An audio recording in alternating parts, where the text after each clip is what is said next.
Excellent. Welcome, folks, to the virtual tour of intentional communities. Excellent to have all of you with us, everyone who's coming into the Zoom event, everyone who's watching on Facebook Live. I know we have people from around the world. We had close to 300 people register for this event. So I guess we're meeting this need people have to learn more about intentional communities. My name is Cynthia, and I am one of 4 co-directors with the Foundation for Intentional Community. I focus on communications and program development. And I live at an eco-village in Vermont. It's a small community where actually everyone who lives there has built their own homes. So I'm currently in the process of building my house at a community, which is a very fun and big adventure. But we're not here to talk about my community today. Today we're going to be exploring 4 different intentional communities spread across the United States. We have Earthaven Ecovillage with us, Bozeman Co Housing, Phopopolis Community, and Good Tree Farm. And each of these communities are very different from each other, different parts of the country, different types of communities, co-housing, eco-village, urban, rural. So I think with this event, we're really showcasing the diversity of the intentional communities movement. And I hope you get to see some of that soon. I'm going to start by sharing my screen. I have a quick presentation to run through, and then we will do the presentations from each of the communities. All right, so I hope you can see this. And once again, welcome to the virtual tour of intentional communities. We are hoping to do this event each month and bring on different communities, looking into different aspects of the movement. And I'm so excited to have you all here for one of our first ones. This is an event that's taking place on Zoom, and we are in Zoom webinar mode. So just a few quick things about what that means. Firstly, we encourage you to use the chat. Please use the chat to connect with each other. Use this as a networking opportunity. And you all can go ahead and introduce yourselves in the chat. It'd be great if you could share where you're calling in from. If you live in an intentional community, we'd love to know which one. And what do you hope to learn or get out of this session? Yeah, really do tell us like what brought you here today, and we'll be paying attention to what you put in to the chat and trying to, tailor this event to make sure we meet your needs. And also 2 other buttons. You'll want to be aware of the raise your hand button. We will have time throughout the session and especially at the end to take questions. So if you click on the raise your hand button, we'll be able to see on you and call on you to speak. And then if you have a question that you would like me to ask to one of the panelists, do use this Q&A button to put in those questions. And if you have questions that are more just open for everyone to respond to, you can put those into the chat box. All right, and I want to share with you about some other events we have at ic.org/events, because we have a lot of them, and pretty much every day we're updating the events page with new events, all related to intentional community topics.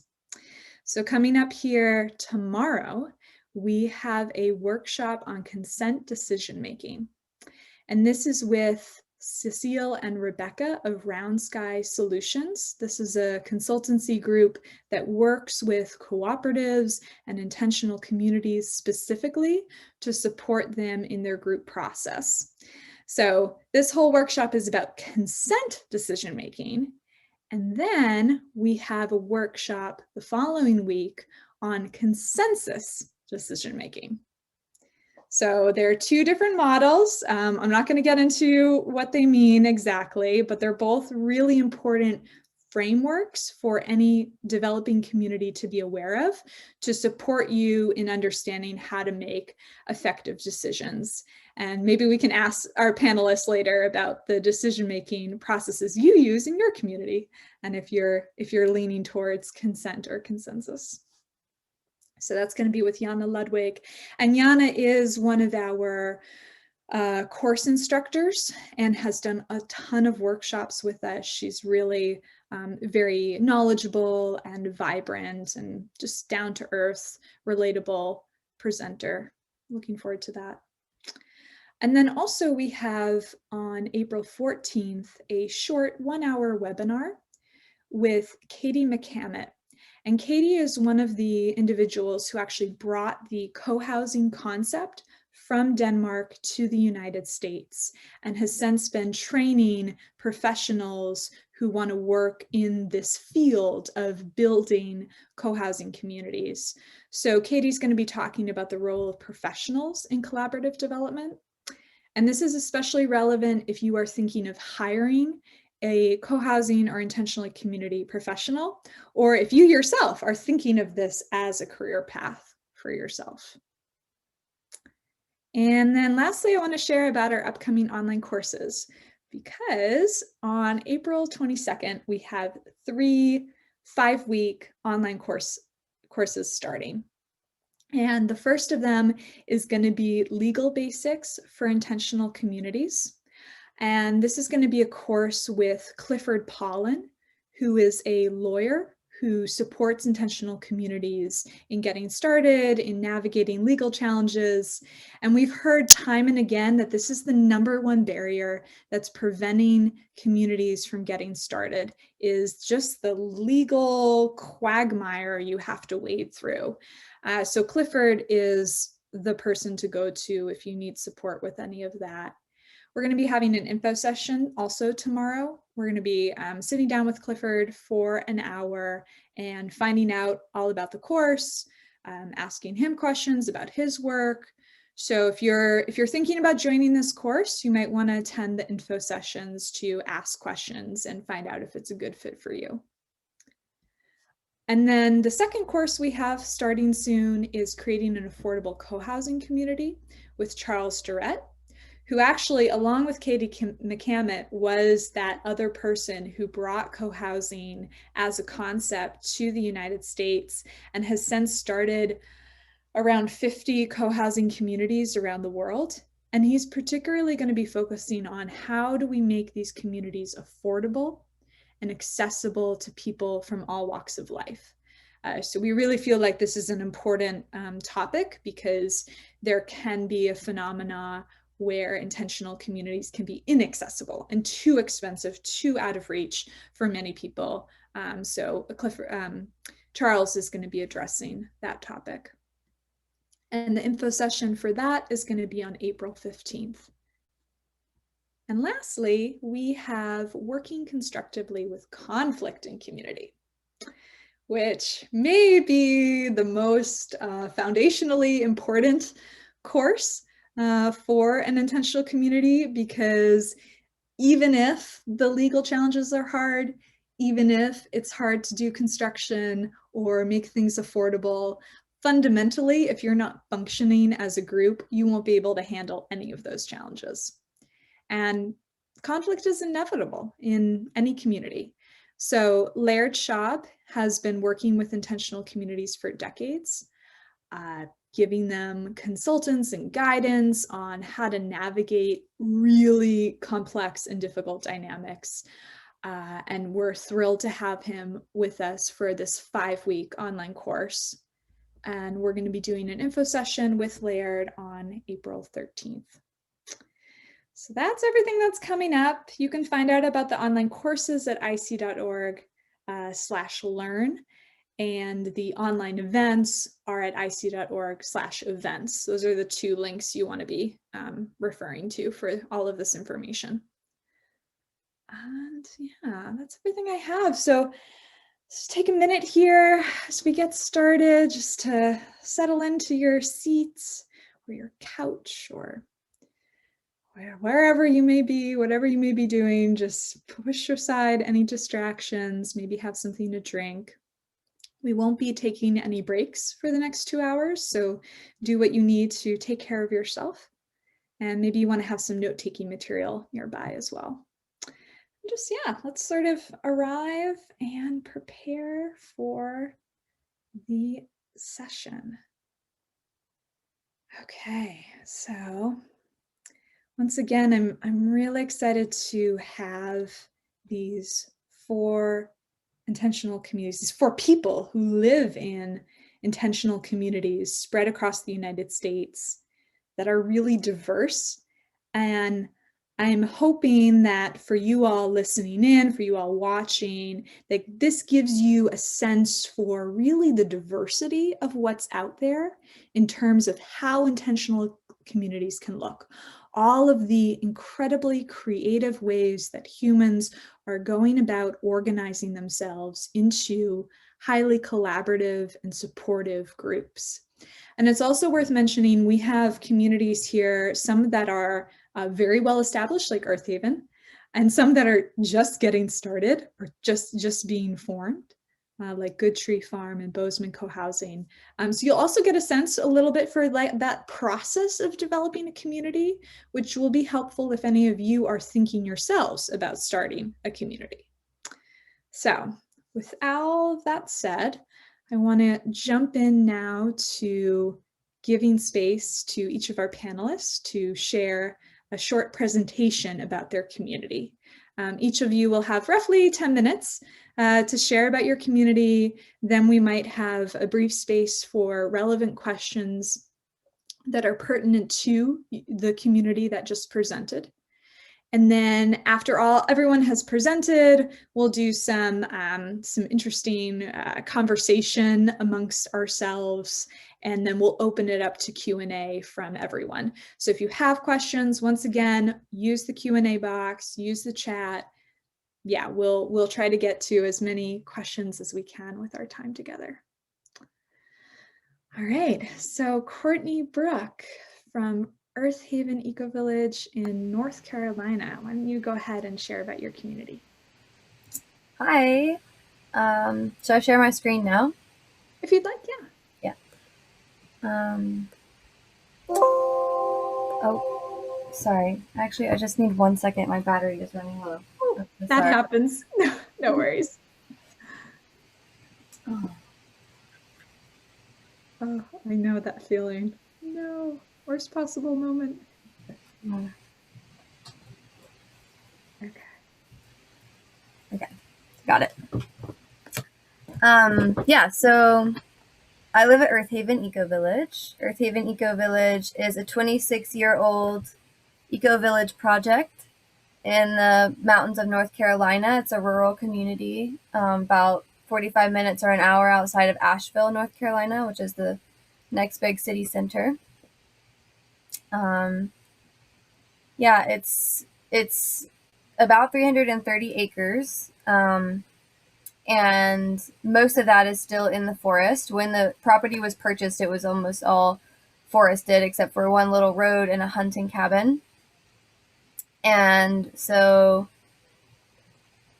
sorry, I'm having a, and so, sorry, I'm just having 1 moment. I can't switch slides for some reason. I think I see, yeah, there it is. Yeah, so this is kind of where we're at. We're in it's a temperate rainforest, actually, in North Carolina. We get 4 full seasons, and it's very moist there. And the founders had the vision of finding a piece of land that was gonna, be rural, and also that was, we could improve the ecological health of the land by being there. And so that's why this piece of land was chosen as far out as it is. And yeah, so it's kind of out here in the southern Appalachian Mountains, which means there's a lot of wildlife. And we have a warm season and a cool season. It's hard to grow things year round there, but we do have a long warm growing season. So when Earthaven got founded, there was this group of founders that were mostly all middle-aged and white, and mostly didn't have any children and had some access to wealth. And they had this vision of of having an intentional community in this a kind of an earth-based, intentional community living together. Consensus governance is how it started. It's not how it is totally now. Some consensus hybrid. But so yeah, and it's developed now. Now it's about 100 people. There's like 20, 25 children, and all age ranges from still in the womb all the way up to really ripe elders and olders. Yeah. And this is our community building. It's called the Council Hall. And this is where we have all of our meetings, and where governance happens, and where dance parties happen, and where community potlucks happen. It's the center of the village. So Earthaven is made up of, there's a commons, and then there's 12 different neighborhoods, and which all have a very different personality and flavor. And so this is the center of our village. This is the inside. And because our community was, growing in place, springing up out of the forest and needing to fight the forest back for agricultural space and commons and roads and buildings and so on, there are so many hand-built buildings at Earthaven. Oh, sorry. I'm visiting my grandmother, and I'm in her office. So yeah, there's all these different hand-built buildings. There's a lot of different styles and trials of different natural buildings. So this building was made from wood, all from the land, mostly from where it was cleared to build the building itself. And we have a lot of different, straw bale construction and cob and all different kinds of things. There's a couple earth ships. Some of those things are, working better than other things. It's been a big experiment. Yeah, so we're about 100 people now, and what's happening now that it's at this kind of stage of succession where the kind of surrounding properties are getting in on it. So it's not just Earthaven now, it's like the Earthaven Valley. The valley, the watershed beyond Earthaven is also just, pumping itself up with community life pretty organically. There's a few different kind of, intentional-ish communities just right around Earthaven, like the neighbors, actually. Yeah, so our mission is that we are creating a village which is a living laboratory and educational seed bank for a sustainable human future. In the midst of planetary change, experiment helps inform and unfold a global flowering of bioregional appropriate cultures. So this is the big vision of Earthaven, that it's a place where, where the seed, the wild heart of something can stay alive, and in no way is it like, everyone should have an eco-village, or everyone should have an eco-village like this. I mean, it's not possible, but a lot of people come through and get really inspired and go out and make their whole own beautiful projects. And it's just a place where the wild village heart can really stay alive and thriving. So some of the things that make Earthaven unique, we have, like I said, this really intergenerational life. And it wasn't like that in the beginning. It's come with succession. I'd say we're now in like the, mature part of a secondary succession. Like the pioneer succession has come and gone. And I mean, it's still around a little bit, but the bell curve is in a different part of the program now. So yeah, there's a lot of families, a lot of children. We have different, all different age ranges and different ways that we meet their needs, including parent co-ops where parents, organize school together, and it's like homeschooling, but together, and different things that are happening like that. And then another big common value of Earthaven, although we don't all have one spiritual value, we're not united under that, and we're not united under like, this is what we do or don't eat like that, but we do all have a really strong value. Like, we eat well, and we love to eat well, and it's like part of the glue of our lives in a big way. And part of that is also tending the land with animals, and there's a lot of cooperative tending of animals, and different households sharing animals and animal chores, and doing a lot of home scale farmsteading stuff in cooperative structures. I'm in like a chicken co-op, a duck co-op, a corn co-op, or a milpa co-op. There's like, the neighbor has like, veggie ladies. I grow every week over with the farm next door. So it's just that way, and people have actually an allergy now to calling it co-ops. It's like every time something new starts, it's like, but this is not a co-op. It's like there was a sauerkraut co-op, and now it has to be called Crop Friends, Garden Family. It's like so much cooperative growing of food. So that's a big thing we have in common, growing food. Yeah. We don't have a lot of agricultural space because we're in a valley in the mountains. And so, yeah, it's a big emphasis on like regenerative agriculture. And there's been a lot of growing and studying of that together in the last years. So people have really gotten it down and have a lot of expertise about that, and some systems that have been around for a while that are improving the ecology of the soil from from the testing that we can tell, from our scientific eye. Yeah, and then we all do community service work. So, yeah, that's what this is. It's our internal currency. So we have that's something that keeps us together and is pretty unique about us, is we have this system of flow called leaps, and one leap is worth one community service hour of work, and there's a whole exchange system about that. Here we are shucking some corn together ecstatically. Yeah, and the final thing I'll say about the uniqueness of Earthaven is like this biocultural beauty making. It's like there's not a map. It's not necessarily like here's the achievables, but it's like it's good there. Like I'm a very extroverted, life-loving person. I lived in an eco-village before Earthaven, also for 7 years, and which was beautiful. And I was leaving a lot to go to town and to go to do other things and find the other stimulus. And Earthaven, I go to town like once a month, and I don't even miss it. I'm just there's so much beautiful in-place living going on there that really like brings the wild human soul of mine alive. So yeah, the membership journey. So when people want to come to Earthaven, the very first step is to take a tour. We offer virtual tours and in-person tours. The virtual tours are monthly, and the in-person tours are every Saturday. And all the information for registering for that is on our website, and registration links. It's a 2.5-hour tour. And then we're in this process of really like making this a smoother spiral into the heart of the village, which is just a consequence of the stage of succession that the project is at. It's like a lot of people want to be at Earthaven, and there's only so much space for people to be at Earthaven, but Earthaven really has a lot to share.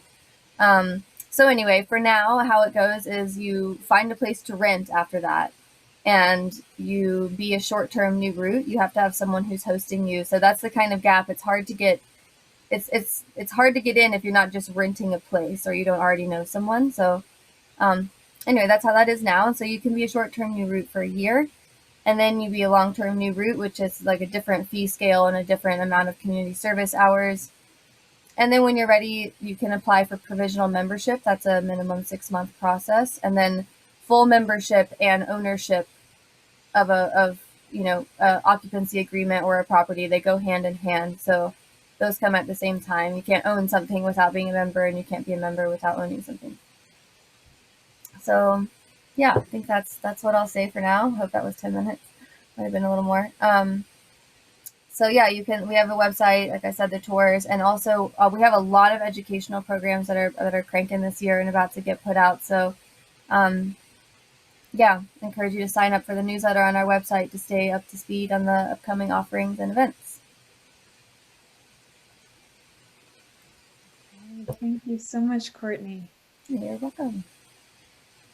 Were you able to stop sharing your screen? Yeah. Awesome.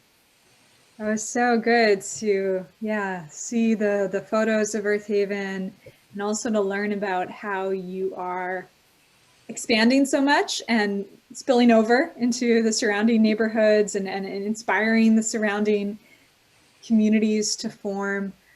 I lived in Asheville for a few years and spent a lot of time at Earthaven, and it's good to know that the community is still thriving, and even more so. We did have a question in the chat about if you could speak to your community's relationship with the surrounding area. And Asheville itself is such a progressive city, but it's in the South, in kind of a otherwise conservative area. So I wonder if you could speak to anything to do with that relationship. Yeah, our yeah. We so Earthaven, there's not very many people from Earth that are currently living at Earthaven are in like from the mountains, you know. There's a lot of different people that have moved from a lot of different places. You know, we kind of joke we're like ragtag cultural orphans, you know, getting together, try to make this beautiful thing happen. And so yeah, we have these neighbors who, yeah, are really different from us. It's like what has brought us together. It's not like we just were born there and then we grew up there and we decided to do this thing. You know, it's more like we had these big ideas and then we got together. And I am from the South. I'm from North Georgia, just like 2 hours away from Earthaven. And so, yeah, the culture is shocking for some people, how it is so different right around us. It's very, whatever people would say, red, or I don't know, you know, but like this, you know, culture that is around, it's like it feels very like, yeah, there's some tension there. And we have a lot of good relations with a lot of the neighbors, you know, because it's ultimately all good people. And there's skepticism on every side, not because of the people, but just because of this, you know, dualistic cultural paradigm that we're in. And when the people can really connect, like, you know, on a human level, then it's, we are all having the same needs and the same longings, you know. And so, yeah, that's and right around us, like I said, it's really rippling out, you know. It's like, well, yeah, people, when it gets down to it, we're all people of the earth, and we all, you know, want our kids to be having good lives and want to enjoy it while it's happening. And that you know, when we can connect on that, it's, yeah, it ripples out in a good way. Yeah, Totally. Good. And we have a bunch of other questions pertaining to Earthaven in the Q&A box. And we might need to save some of these for later. Let me see if there's one in particularly relevant to you all. Can you speak to the Wi-Fi situation, and if you have Wi-Fi free zones? I know that many of our community seekers have sensitivities to Wi-Fi and are looking for communities that maybe have zones where there isn't that kind of interference. Yeah, there's a kind of running joke that's like the three most contentious things at Earthaven are cats, bamboo, and Wi-Fi. You know, so we're not on a united front. I mean, this is one of those things people, when you call Earthaven, they're like, I'm the one that interfaces with the phone, and people are, like, ask this question about like, what's Earthaven's opinion on blah blah, and I'm like, that's not real. Like, Earthaven is a group of people with as many people as there are. That's how many opinions there are. And so there's a lot of different opinions about Wi-Fi. And there are some places, some neighborhoods, Wi-Fi is kind of recent in, you know, the last few years, because we're rural, so it was like dial-up DSL, whatever, for a long time. And now we have Wi-Fi. And so it makes people's lives a lot easier. People can work from home. Some people still choose to have Wi-Fi free zones, and they just plug in to the high-speed internet that we have, which is coming, you know, from satellite dishes. Yeah. So there's a lot of different opinions about that. Okay. Yep. Makes sense. Community isn't actually a thing. It's many people who make up the thing. So yeah. And you know, folks, for some of these other questions, really encourage you to go to the Earthaven website. It has a lot of information, including all of the costs for rental options are available on the website. So I love that you all make that information really easy to find. Yeah, and just encourage you to take a tour. It's a low ticket price thing. It's 2.5 hours, and like, you know, the 10,000 questions that you have, because I mean, you know, I could talk for 4 days straight about it. The 10,000 questions, and I don't even know half of it, you know? I mean, it's so many layers deep. So yeah, the 10,000 questions can really get answered in a tour in a good way. Okay, great. Yeah. Okay, sweet. Well, I know there's more questions. We'll come back to this after we hear from everyone else. So thank you again, Courtney Brooke. And now we're going to go from North Carolina over to Montana, to Bozeman, Montana, where I believe the very first co-housing project is in development. And Mark is here to share with us more about it. Thank you, Cynthia. Yeah, so I'm Mark. I'm at Bozeman Co Housing, the first co-housing community in Montana.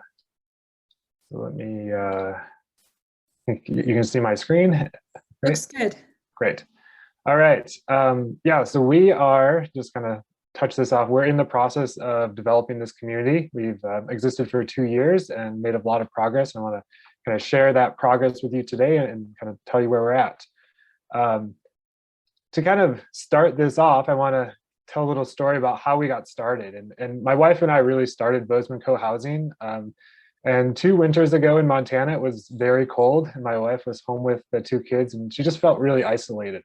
And around Christmas time, we read this book, Christmas in Noisy Village. And if you've read it, you might connect with this. And if you haven't, I encourage you to read it. But just this really cool story about kids that just are always doing things together, having a great time. And there's also the adults to get together and also have a great time. And we're like, why can't we have that? We're just stuck in our home together. I mean, that's great, but we want a little bit more than that. And that really led us to searching for intentional communities and found co-housing and started this group. So we started in May of 2019. We started by just having an interest meeting and then grew our membership through the summer. So we were at the farmers market. We had a number of potlucks. We had a large number of public presentations kind of going on at least once a month, and really tried to present ourselves as this really organized group of people. We had T-shirts made. We had a logo. We made a logo, had a website, and just kind of branded ourselves as, yeah, we're legit and we're doing this. And the group grew pretty quickly, and by the fall, we had probably a dozen or so interested families, and we started looking for land. And there really weren't many options, but then all of a sudden this one property came on the market that was just like, wow, this is incredible. And we scrounged our money together and we put an offer in the land. And that was one of the hardest things, was getting enough money to get the down payment on the land. But it was such an incredible site that it just really motivated people to do that. And once we had that offer on the land, it really was like, oh gosh, this is really happening, and we want to do this right and make this happen. So that's when we really started connecting with Katie Mccamet and Co-Housing Solutions, and we ran through her kickoff workshop where she came to Bozeman and told us all about how we could create a co-housing neighborhood. And having Katie on board was very instrumental in kind of the success we've had so far.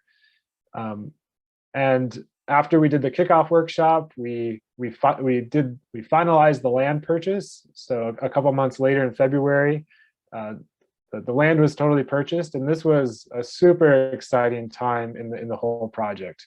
This is like when it was the land was there. We had this property, and on the other hand, it was like, okay, now we're paying money on this land. We're paying monthly payments. So now time is money, and we want to kind of just work through the process to be efficient, be careful in what we're doing, but also respect that time is money. But that was really exciting time in the project. Once we had the land, we really kicked off the design workshop process. So we worked through the process that Katie Mccamet and Chuck Durrett kind of developed, where there's a series of workshops where we did a site workshop, a common house workshop, a private house workshop, and we collectively came up with the values of the community, the goals of the site, what we wanted it to be able to provide, and then the actual physical layout of the site. And we did. This is kind of the fun part of the workshop, where we played around with the blocks and kind of played around different sites. And then at the end, when we had a site that we agreed on, it was this big celebratory moment. So, And while we're doing all that, we're also working with the city and working with the neighbors. There was a question on kind of how did we work with the neighbors, and yeah, we went out, we talked to all the neighbors around the property. Actually, really luckily, two of the adjoining neighbors were super stoked about Bozeman Co Housing. One of them is this lady here on the end. She's gonna move from next to the property to onto the property. She wants to be part of the community. And her neighbor, Dorothy, is super stoked as well. So they would come to the city council events and support us, and just kind of going out there. I had a number of coffees with different neighbors, and just kind of told them what we want to do, talked about how we want to be respectful of their neighborhood and also bring something that can really support the neighborhood moving forward. So all of this work has been done with a variety of professional partners. So I mentioned Co-Housing Solutions. We're also working with an architect, Studio Cohab, who the main founders of Studio Cohab worked with Chuck Durrett, who has another architectural firm, but they've been great architects. Then we have developer, engineers, landscape architects, solar company, attorneys. So kind of developing this group of people to support us has been really helpful as well. And this didn't happen overnight. This has kind of taken a year and a half to identify different companies for different aspects and build up this collaboration of groups working together. So all of this work, what did it lead us to? Well, this is our site plan. So I'll kind of walk through some of the key features of the site. And one of the first things that we wanted to do with the site was kind of have two different entrances. We have this wooner, if we call it, which is our pedestrian entrance, where if you're biking or you're walking to the community, you come through this very pedestrian-friendly area that's lined with trees, and it's just very friendly way to get into the community. If you're coming in a car, you come in this way and you very quickly get to the parking area. So all the cars and the garages are right here at the entrance. And then you park your car or your bike, and yeah, there's the bike parking there. And then everybody kind of comes through this area right by the common house. And that was done intentionally so that as you are coming back to the community, you can go through the common house and reconnect with your community, reconnect with the neighbors, see who's cooking dinner, what they're doing, see if there's kids playing in the common house, and just kind of reconnect with the community.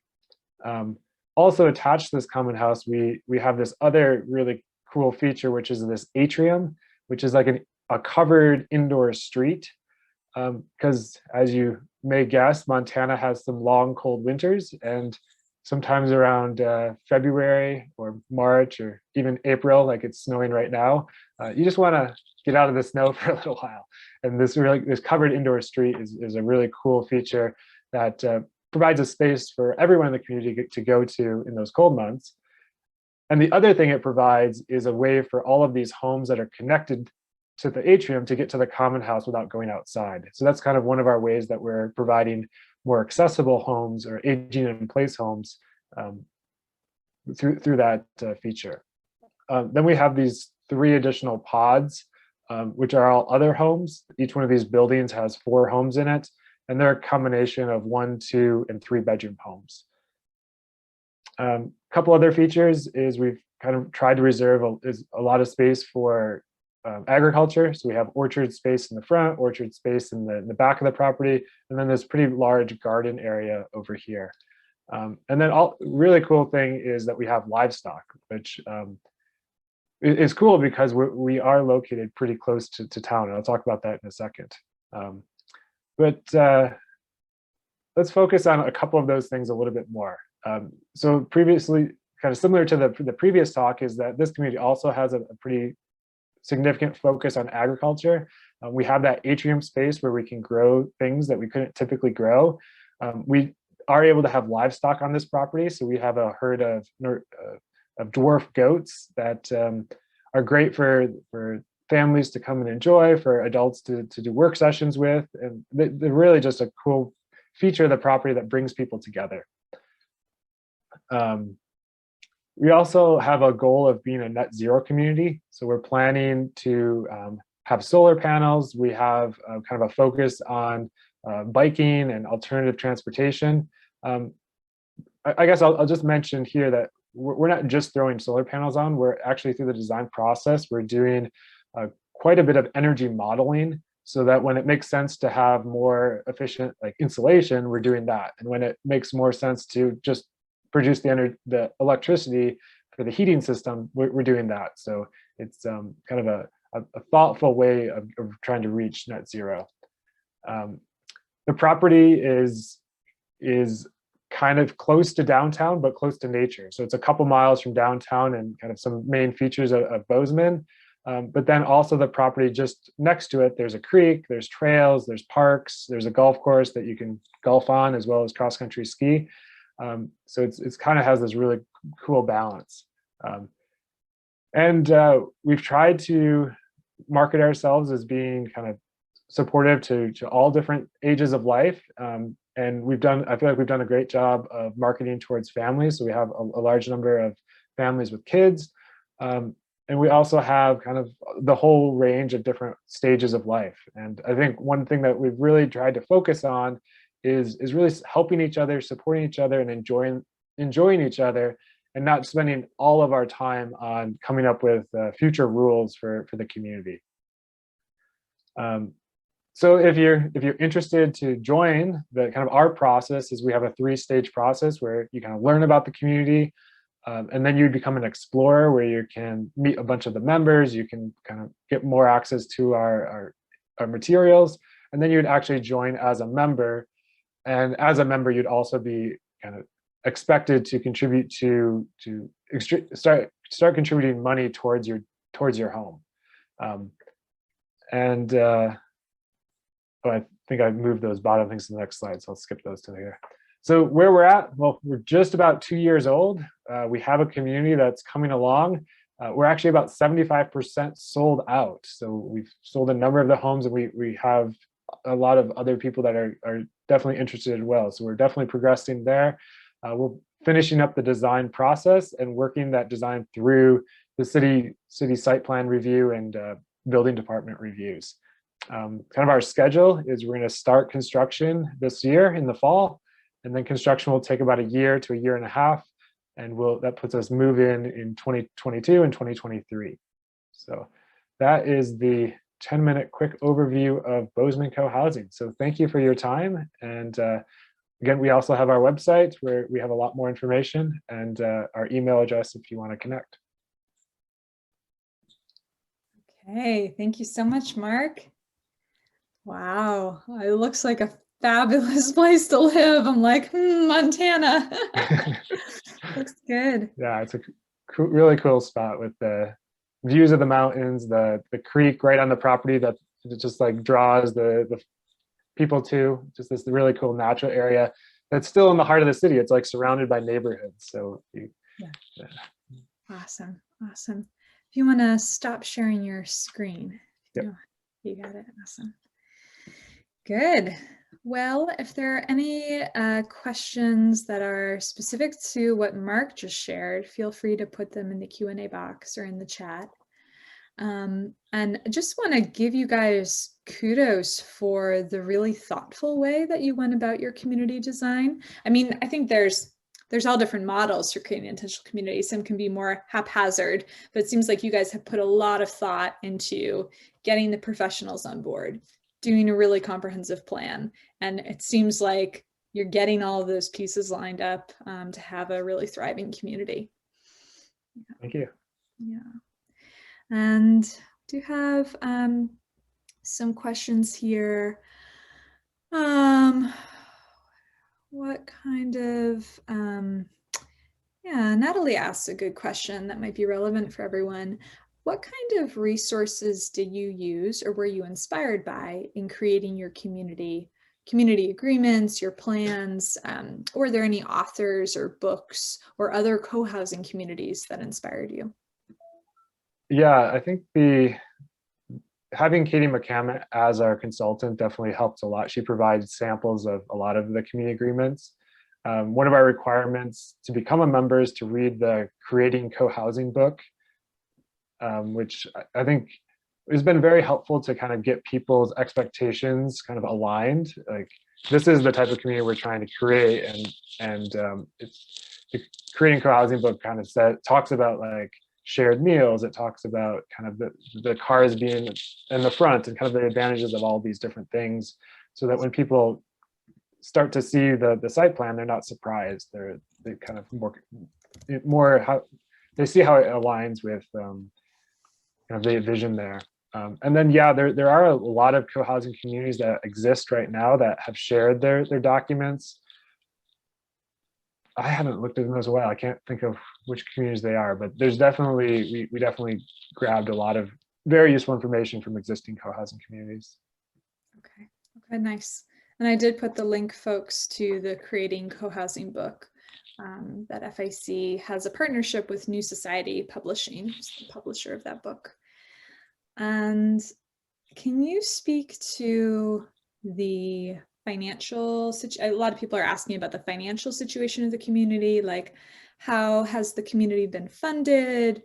Do people purchase their homes or rent? Yeah, what other funding mechanisms do you use? Yeah, so legally it's set up like a condominium structure, and then each home would be purchased by the homeowner.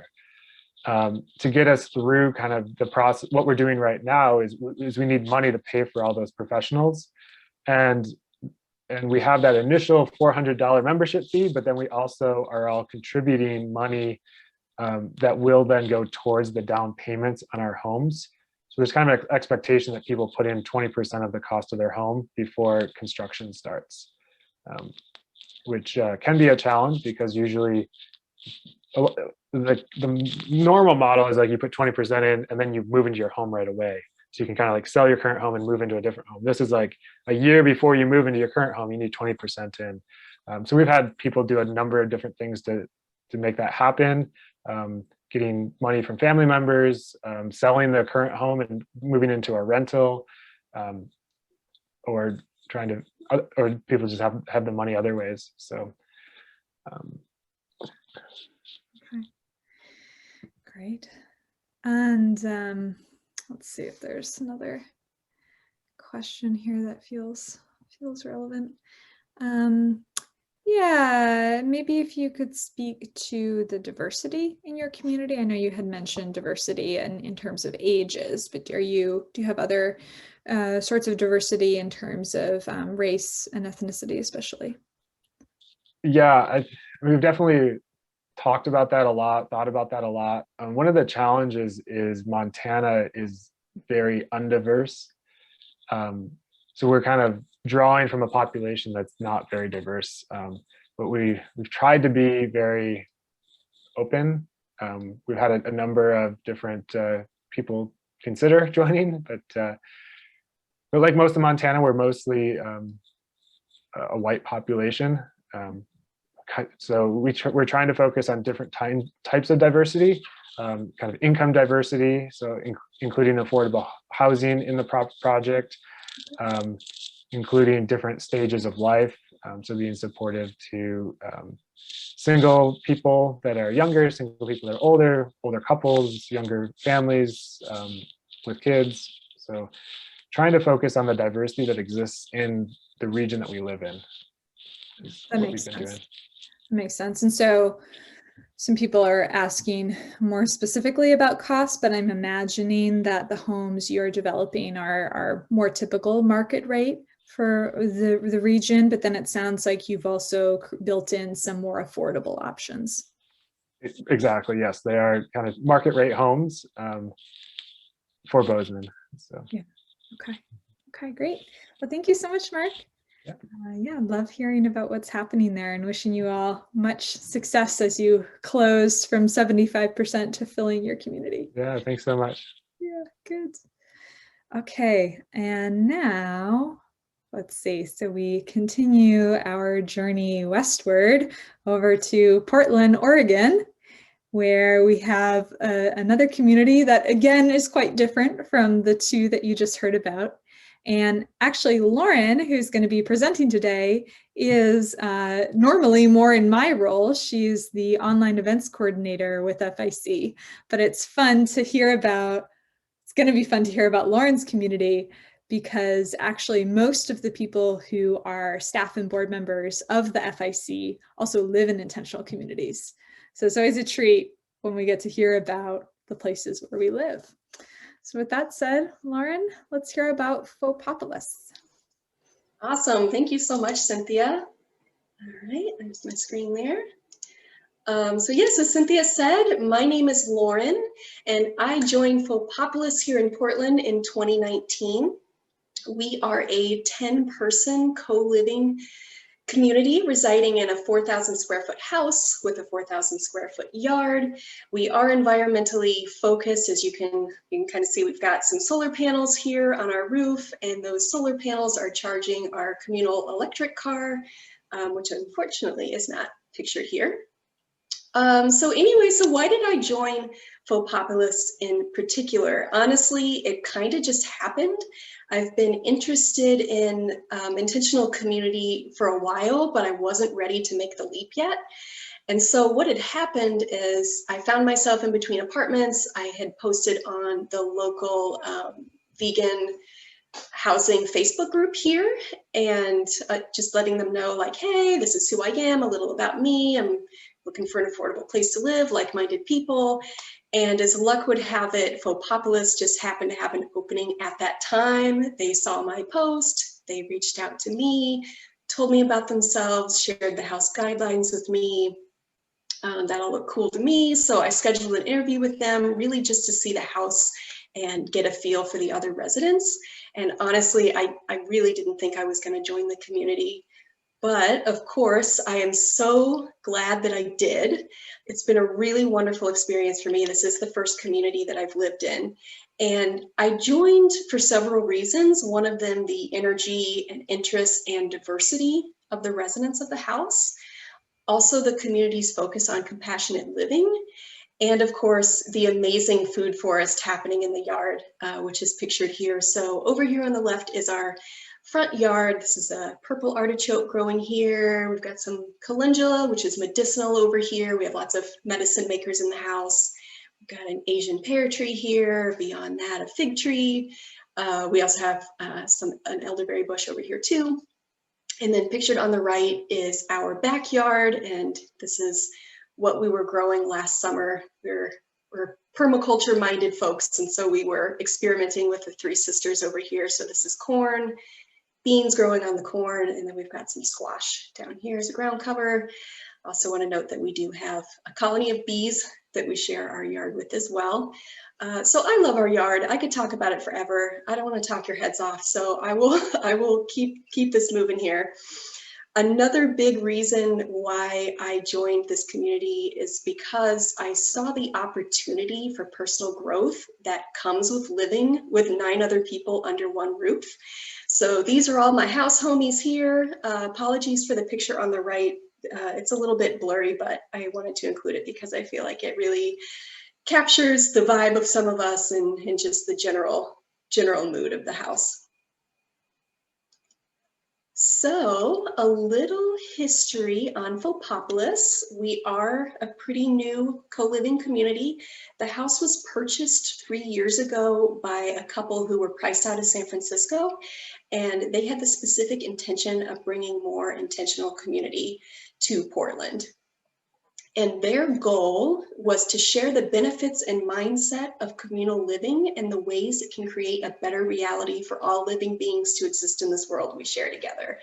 And so these are some more pictures here of our yard. Like I said, we grow a lot of medicine in the yard. And then over here on the right is one of the founders with one of our house chickens. So that said, we all care really deeply about each other, conflict resolution, and compassionate communication.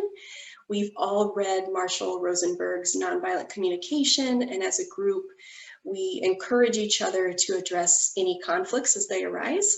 And of course, as you can imagine, that's really important with so many of us living under one roof. Communication, conflict resolution are key. And so I think our community is unique for a few reasons.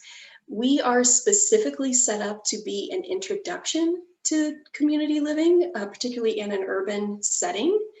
I think we are also unique, because we are blessed to have people of varying ethnicity, gender identity, ability, and income level in our community. And that's been really perspective building for all of us. Also, somewhat unique to us is that we do have robust but flexible systems in place, particularly with our chore schedule that helps us build trust with each other and keep our shared spaces clean and tidy. Accountability is also really huge for us. And of course, it needs to be with that many people sharing a small space. And so these are just some photos of our backyard again. We have a fire pit that we hang out around a lot, and pre-COVID times, we hosted a lot of public events in our backyard as well. So this is a live music event that's happening here on the right. So we do have an opening about once or twice a year, and we initiate the outreach when we have a vacancy. So if you currently live in Portland or are looking to move to the area, I suggest keeping an eye on the local Facebook housing groups, not only for our Fhopopolis' postings, but also for other communities' postings as well. The communities out here tend to do like pretty local outreach. As far as the joining process, it involves an hour interview with all of the house residents at the house. After the interview, if the consensus after the interview is that all of us are excited, not just okay, but actually excited about the candidate, that's when we'll offer a short-term lease of 1 to 3 months to the person as a trial period. And at the end of the trial period, the long-term house residents will meet to discuss how living with the candidate has been and whether or not to offer a long-term lease to the candidate. So this is a rental community. Okay, so that's the quick lowdown on Phopopolis. Before concluding, I want to share some photos of some of the other residents that we have that share the property with us. On the left here, this is Nora Jones. We have 2 dogs. This is one of them. She is a ball of energy. Over on the right are 7 of our chickens. They have their own coop, but in the rainy season, as pictured here, we let them roam the yard. They take care of our worms and the slug problem that is notorious for this area. And along with chickens, unfortunately, that means that we sometimes have rodent problems. So we've got these 3 wonderful indoor-outdoor cats that help us with that. Over on the left are Pin and Gwyn. They are siblings. And then on the right here is baby Cash, who I am partial to. And last but not least, we have 6 geckos that live in the house with us. So these are 2 of them here. They are surprisingly friendly and cuddly. And that's it. So I will conclude there and open for any questions you may have. Thank you, Lauren. Awesome to get a sense for the vibe of the community. It does sound like a really fun place to be. And we do have many questions for you. To start with, what is the meaning behind Phopopolis? Yeah, good question. So we live in a neighborhood in Portland called Foster Powell, and so Phopopolis is just sort of a made-up name based on our neighborhood. Okay, gotcha. So no extra meaning, just based on where you are. Okay, cool. All right, so another question that might dig in a little deeper into the dynamics of the community. And I think this one comes up a lot because many times an intentional community, particularly smaller ones, will start out with one person or a couple owning the property. Curious how you all have handled that dynamic. Has it come up as an issue? And do you have any special structures around your rental model, or is it kind of the more typical subletting system we're familiar with? Yeah, that's a good question. And that's definitely a concern to the house owners. They're very aware of the power dynamics of being the people that are accepting the rent money and just the structure that that creates. And so we work pretty hard to break down that dynamic and make everyone feel like they, or let everyone know that they're an equal part of the community. It's a little hard to describe specifically how we do that, but that is top of mind for all of us. So yes, we do have technically a landlord that we pay money to, but ultimately we all play equal role in the community. And a lot of that is through the chore system. We all are given, you know, an equal amount of chores to do in the house so that we feel that equal responsibility for it. Okay. Okay, great. So yeah, sounds like through the chores and just a general awareness of the potential for interesting dynamics. You guys seem to, and the owners live there with you? They do, yeah. Yeah, so, and they have a lot of years of communal experience between the two of them. So they kind of serve as guides for us as well, which is nice. Okay, nice. All right, let me see. And once you're done, if you want to go ahead and put the Facebook pages that you had mentioned for how people can follow the community when you have an opening. Sounds like we have a lot of people asking questions related to, oh, I think I might want to live there, you know. And maybe the last question would be about children in the community.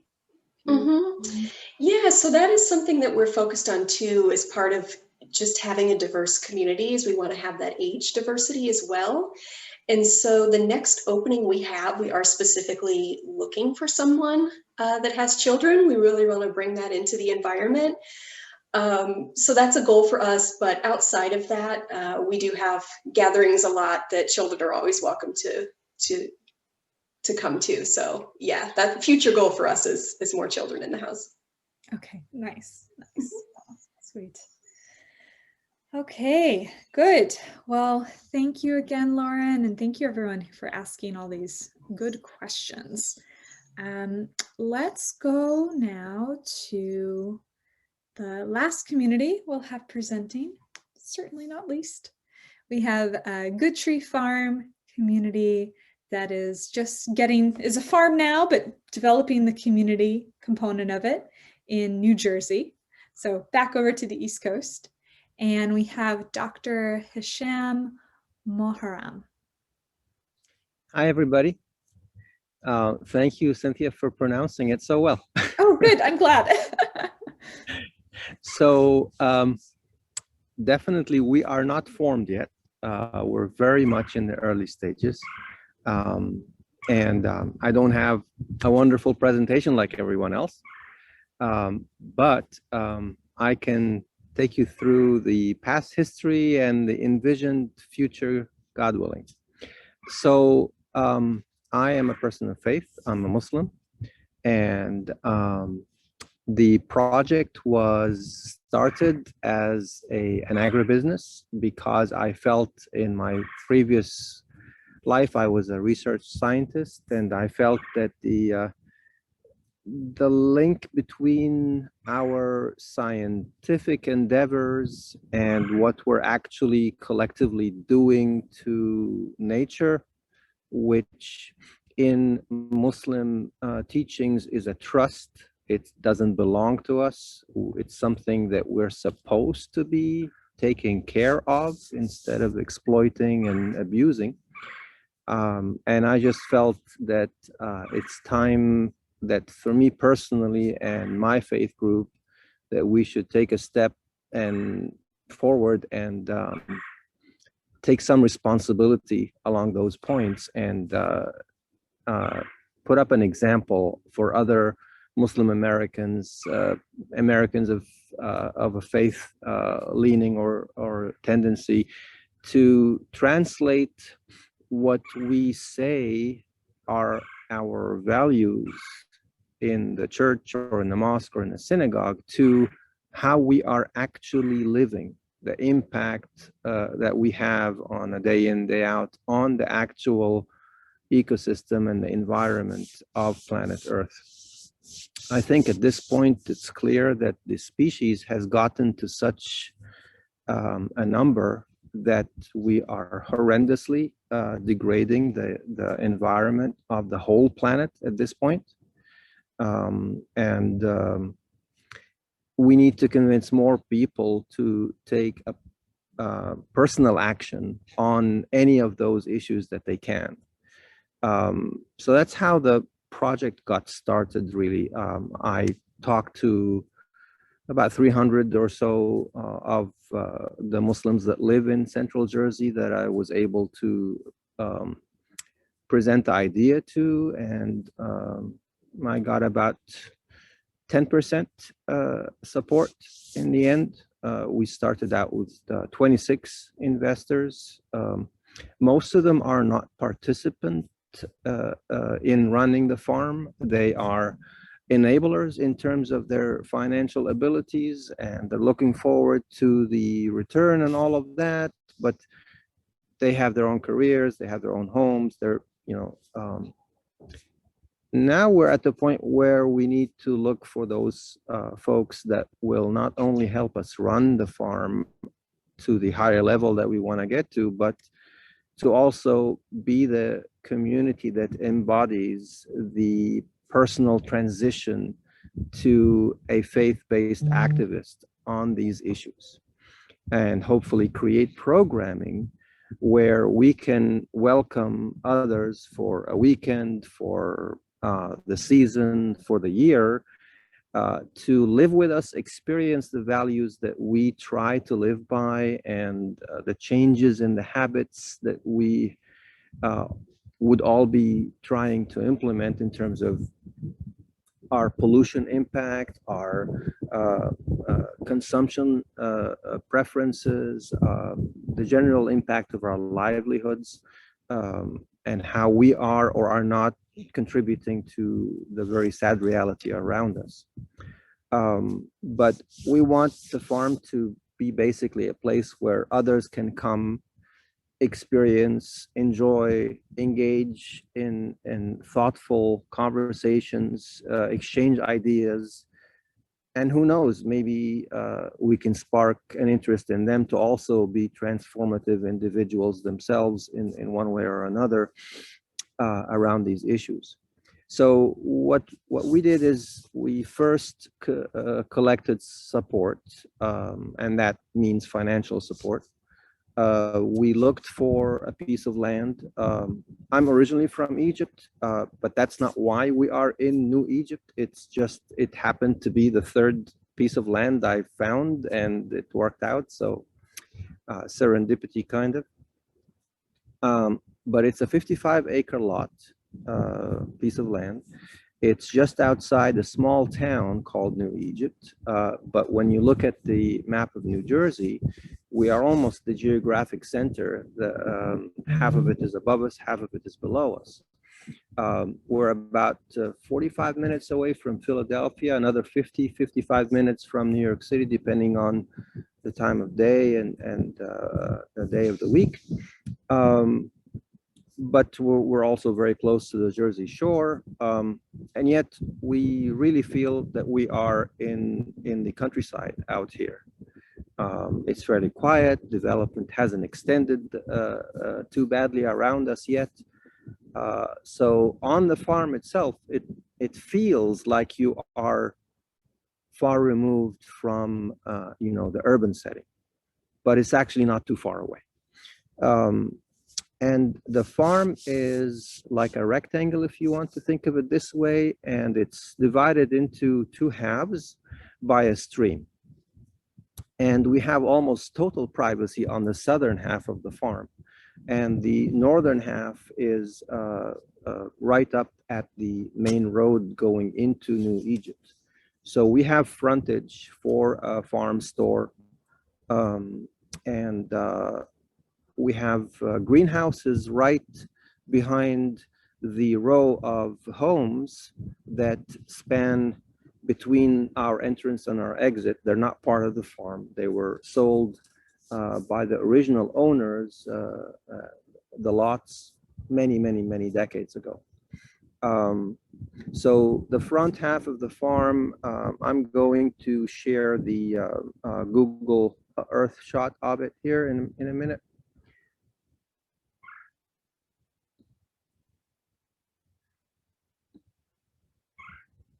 host disabled participant screen sharing. Just got it set up for you. Try again. Okay.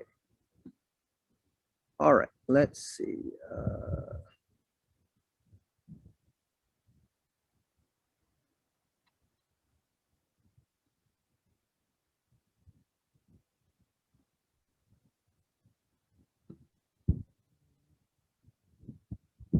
Okay, can everybody see this?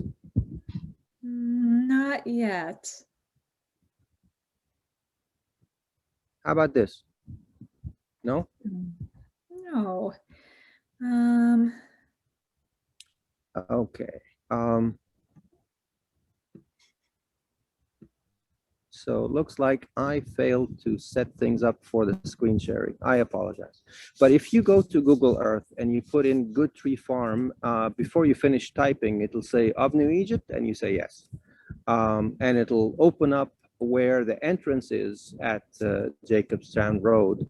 But basically, you go in from there and you drive south to the southern half of the farm where the intentional community site is to be located. Now, we are in New Jersey, and there's significant regulatory hurdles for things like what we're proposing here. Intentional communities and alternative construction, and we are a preserved farm, which means the state of New Jersey has bought the rights for development. So this piece of land can only be used for farming, which also means no construction of any buildings apart from what's needed to carry out agricultural activities. The only way we can do this is because of the Right to Farm Act, which allows farms to place residents on the farm for farm employees.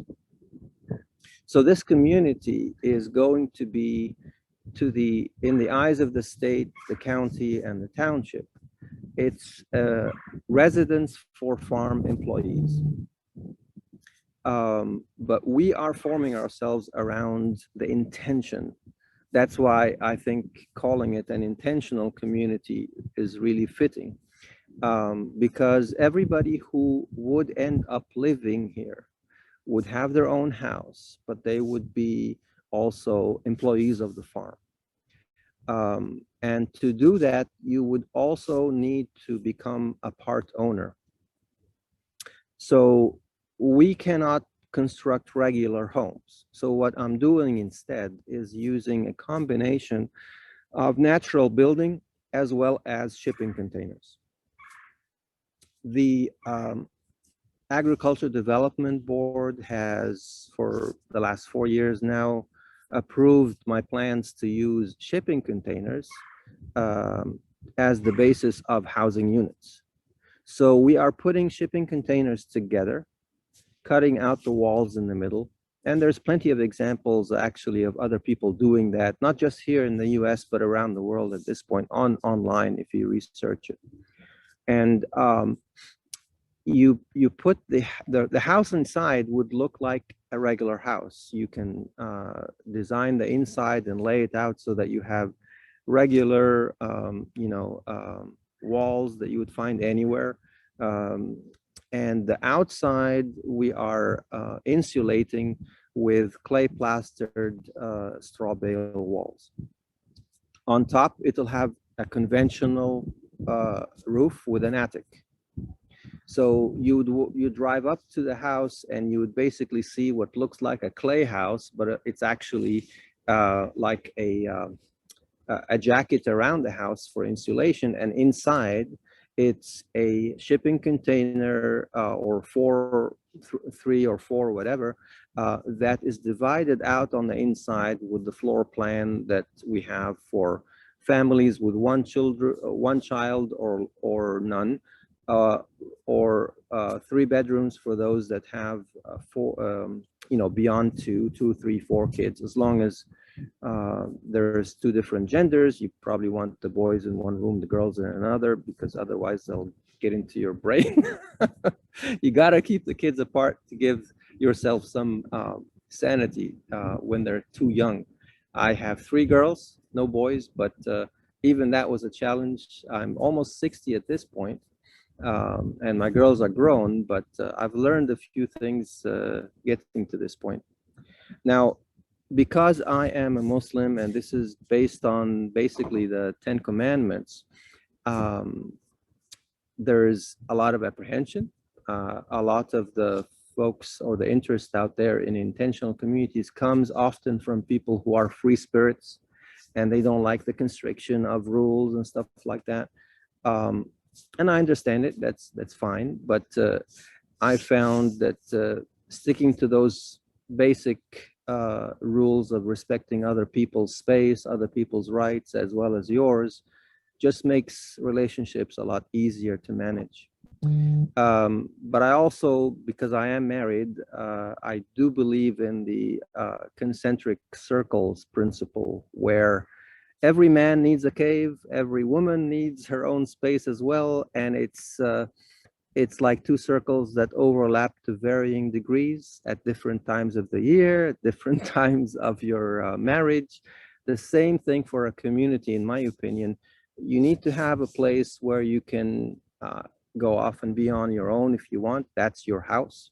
But right next to the residential units is a communal space where we can have the communal meals, we can have the discussions, we can have the prayer sessions, we can have just the sing-alongs, whatever we choose to do. It's very much in the beginning stages. I've had a few interests from people inquiring, but I think the faith angle makes a lot of people hesitant. And we'll see how this plays out, basically. But we have what a lot of intentional communities strive to have, which is the land. We also have solar, and we have our own water, and it is a farm, so we grow our own food. And the way the community will work is that the actual units will be owned by the share owners. So you will be, if let's say Cynthia came on as a member, you would own shares in the two companies that we set up for this venture. But the house itself would be owned collectively by all the share owners. It won't be just yours. But because you have share ownership, you take your portion of 60% of the profits. And we've retained 40% of the profits to be shared by the farm team, which is actually the intentional community members. So a member of the intentional communities has two possible revenue streams from being part of the community. One from sharing 40%, and one from your percentage of the remaining 60, because you own shares. I think a lot of what I've read about intentional communities failing has had part and parcel of the reasons is that the financial support model wasn't worked out. And as community members either aged or grew up and went to college and then decided to pursue different ways of living from what their parents had chosen, the communities start to die out and fizzle away. But one of the key things is, how do we sustain ourselves as a community? What pays the bills for everything that's happening and people's living expenses, etc.? So I thought tying it to the business model would work. The farm is based on a diversified production plan. So we have 8 acres for a pasture. We have 12 greenhouses. We have plenty of open fields that we are dedicating to growing essential oil crops and medicinal plants, so that we can do the value-added products. In our area, there's just a lot of farms. It is called the Garden State. There still are a lot of farms and a lot of farmers markets, etc. So if you try to just compete on the edible crops area. There's just too much competition. But building on my scientific background, we can make value-added products from our own medicinal plants, from essential oils and plant butters and all sorts of things. So value addition means we're putting in a certified kitchen. We're putting in an essential oil extraction lab and the personal botanical products formulation lab. And we have shipped our fresh produce before. It works for some crops and not for others. But for any shelf-stable value-added product, it gives us the ability to reach pretty far and wide. So these are the concepts that we have, and we'll see how it all pans out, I guess. Okay, yes, very exciting to see. And I love how you are already a working farm with so much happening. And I put the website link, folks, to Good Tree Farm, and there's a lot of photos there where you can see, you know, what's happening, all the different vegetables that are being grown. It's really impressive to see that you have that piece as like the foundation, and now just fostering the community. It's an interesting way to go about it.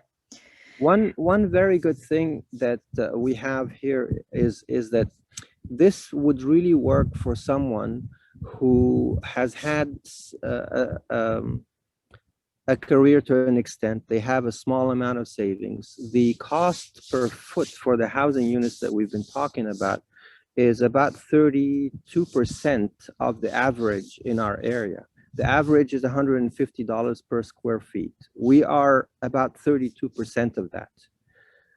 So someone who's got only that much saved, but they want to radically change their lifestyle and, you know, leave an urban or a city setting, and actually, especially now that COVID has forced working from home on so many businesses, it is possible for many people to actually be living on a farm and yet go into their office every day and then close the door and step out into nature, not have to worry about, you know, the ability to maintain their career, because when you live in our community, we would only need your energy and input with us in the mornings.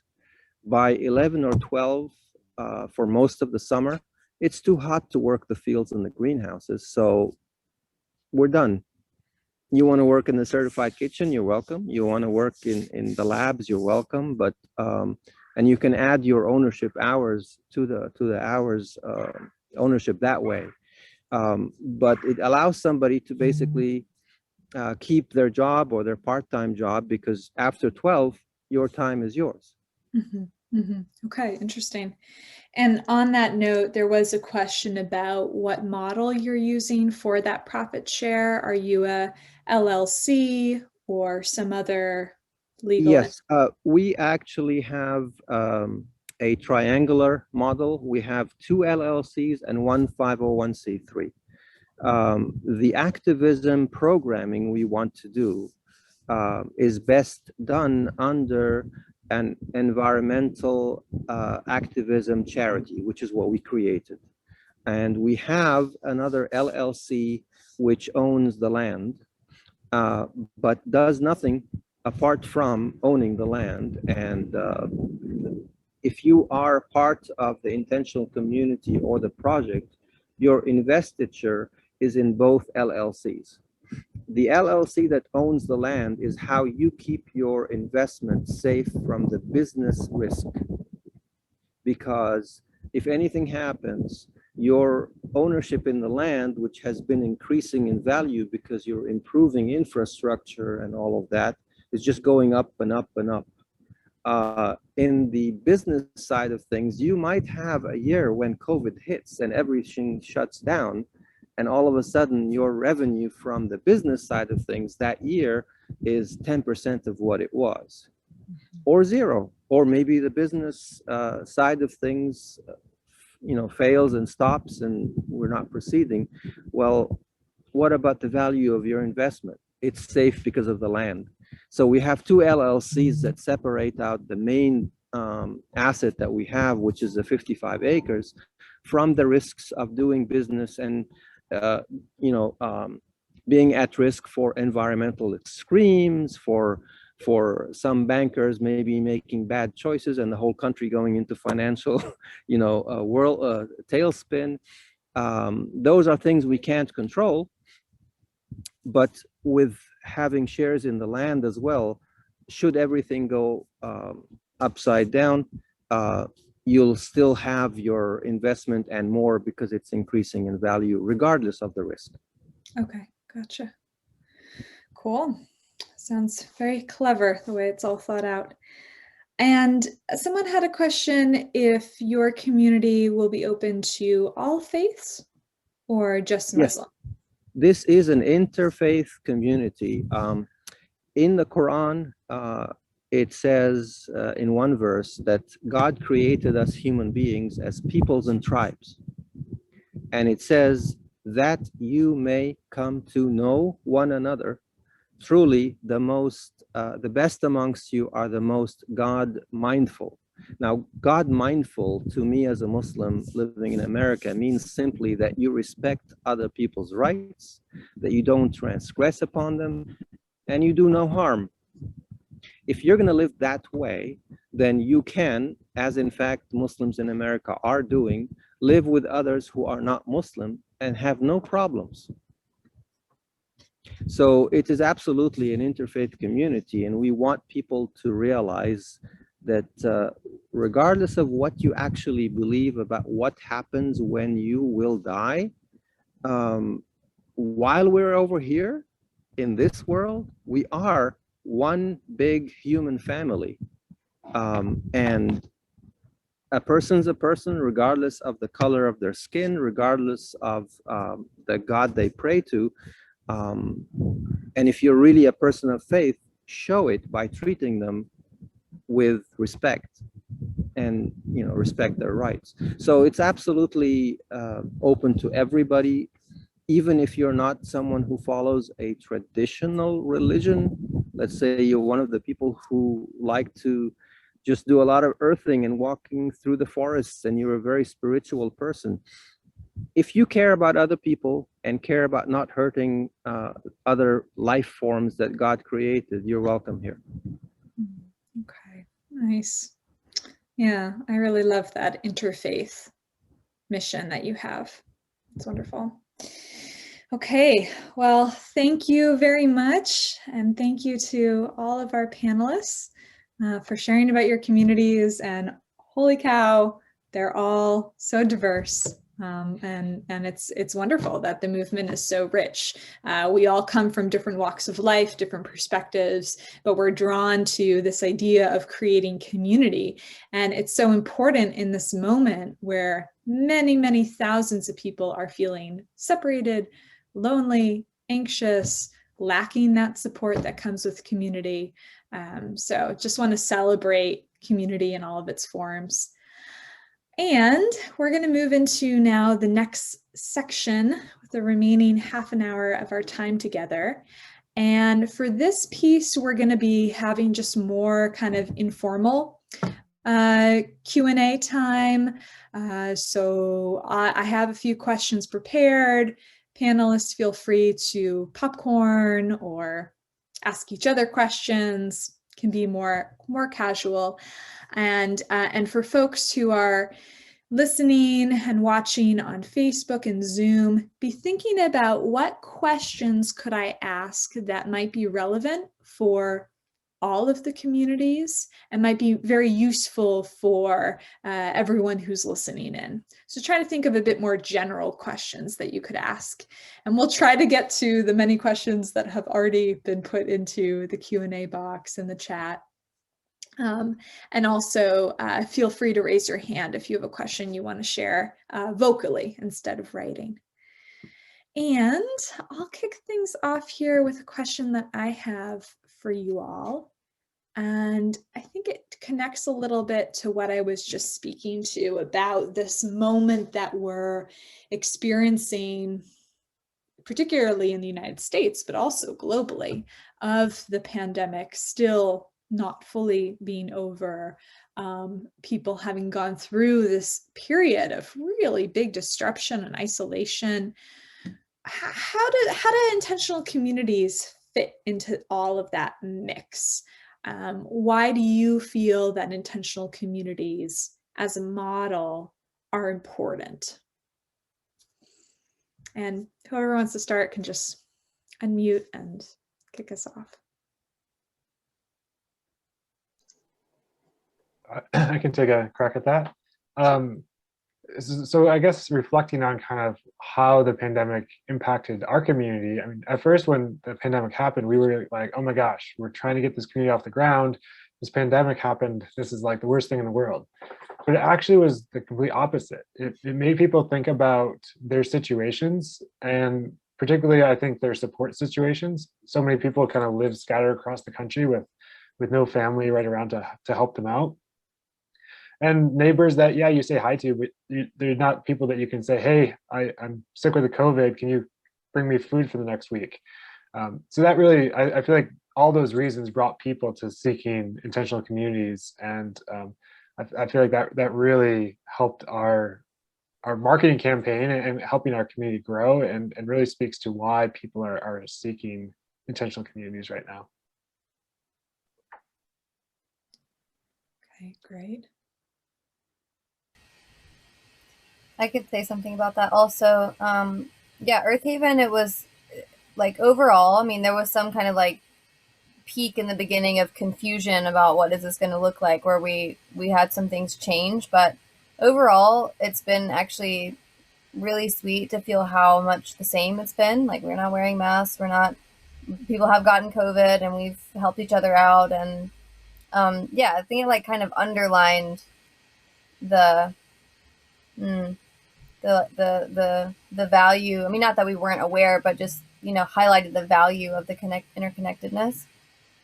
And also there was this, also confusion from that, like, ooh, are we one big family unit? And now, but this, people need to do their own, someone's working in town and someone's needing to go see their parents and someone's traveling to Mexico. And anyway, but overall, I think it's been challenging, but also bringing us together. And it's definitely, we have seen just like a peak in interest of people being ready to do something different with their one precious life, and really taking the time to get serious about that. Yeah. Okay. Yeah, it's been interesting also from the seat of FIC to see all of the interest in intentional community living. Like, people are really considering it more seriously, it feels like, than ever before. Oh.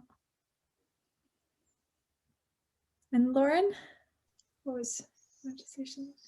Yeah, so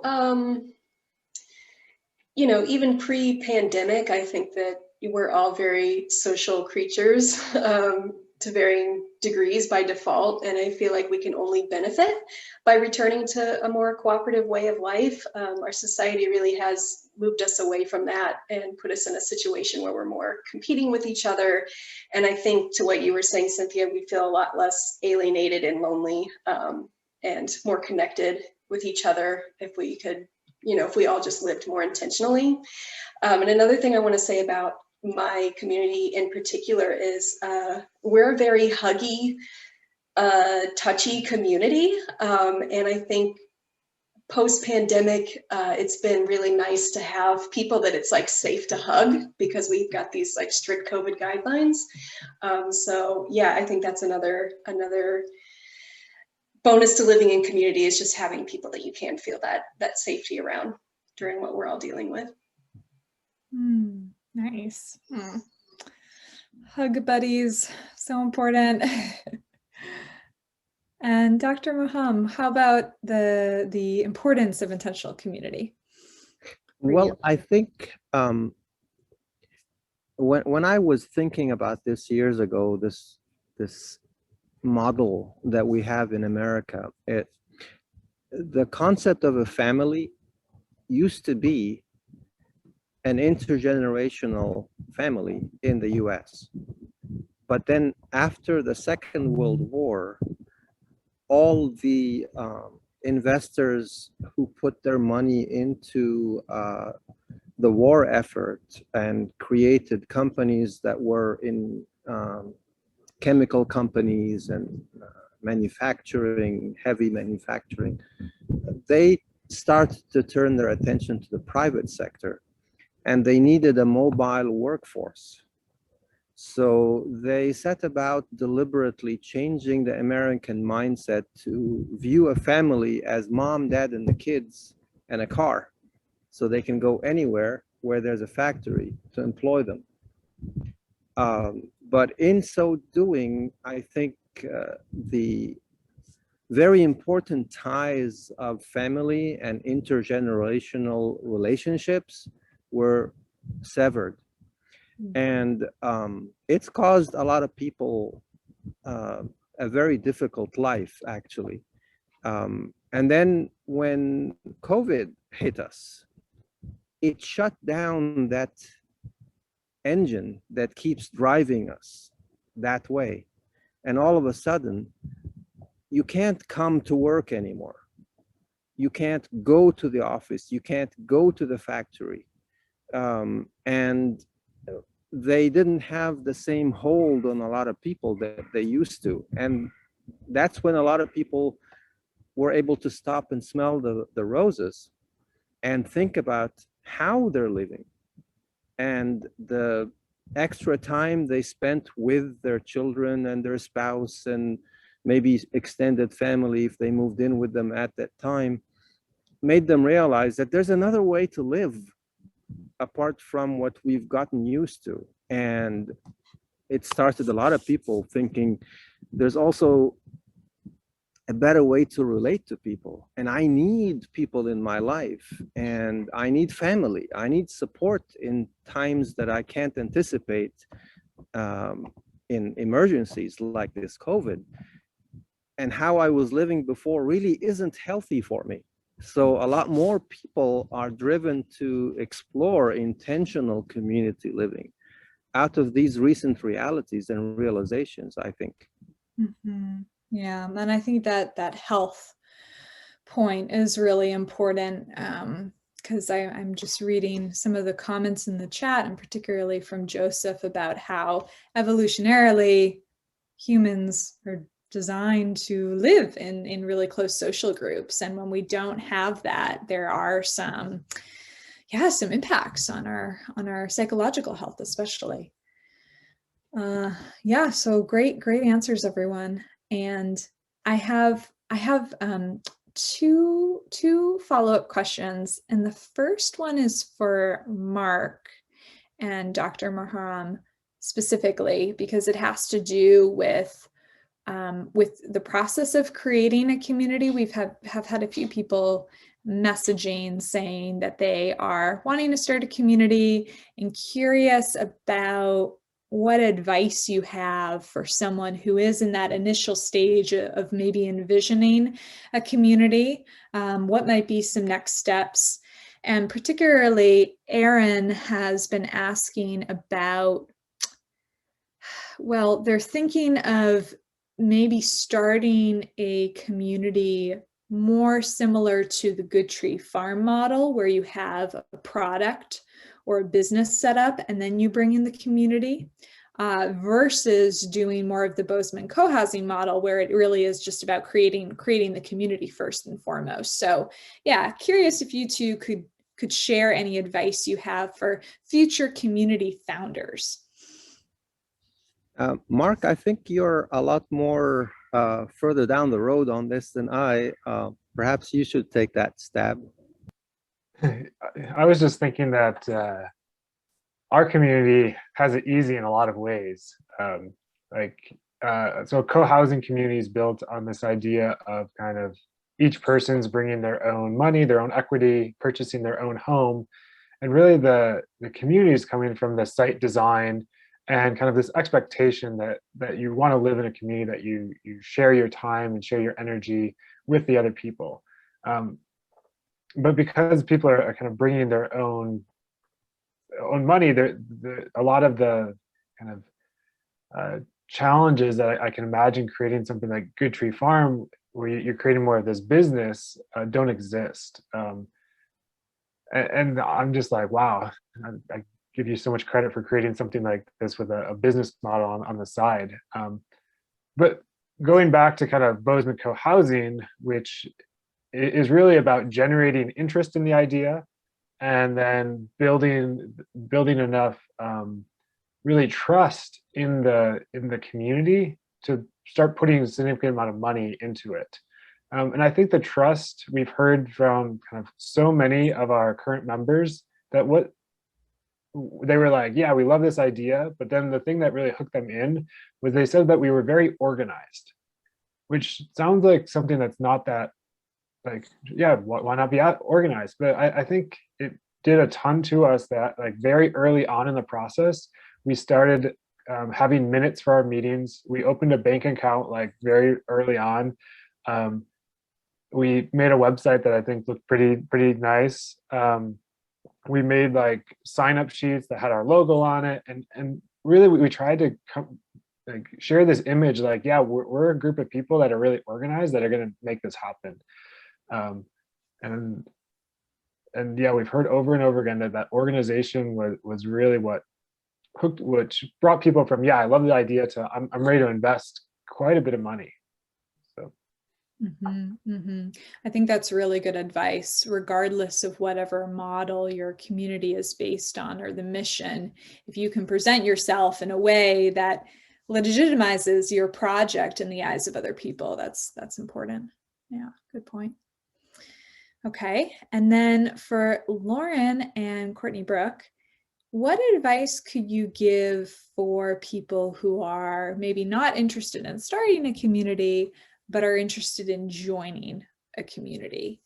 And especially thinking about your own maybe experiences of joining the communities where you live, or in welcoming new people into your community. What advice could you share?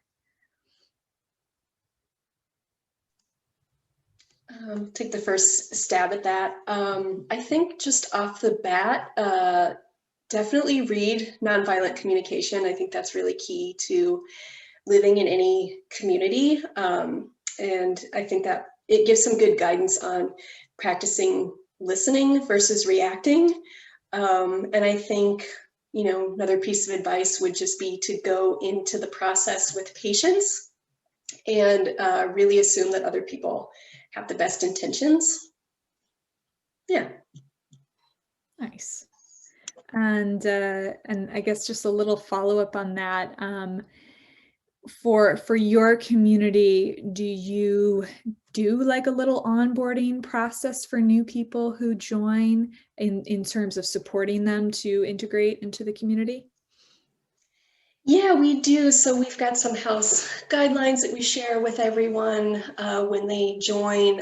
We also pair them up with another person in the house that's just lets them answers any questions that they may have, make sure that they feel comfortable, models all the behavior that we value, such as conflict resolution and accountability.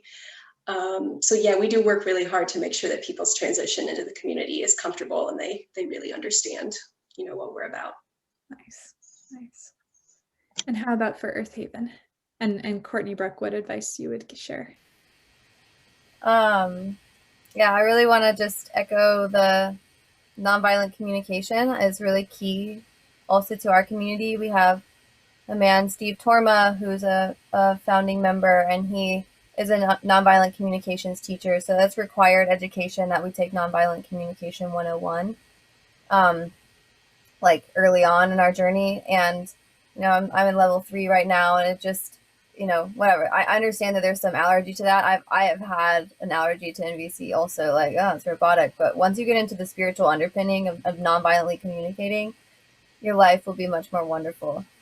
And anyway, Steve Torma, he runs the Relationship Center in Asheville. They offer online education. If that's a step you can take now, and no matter what you're going to do, make your life better, I think.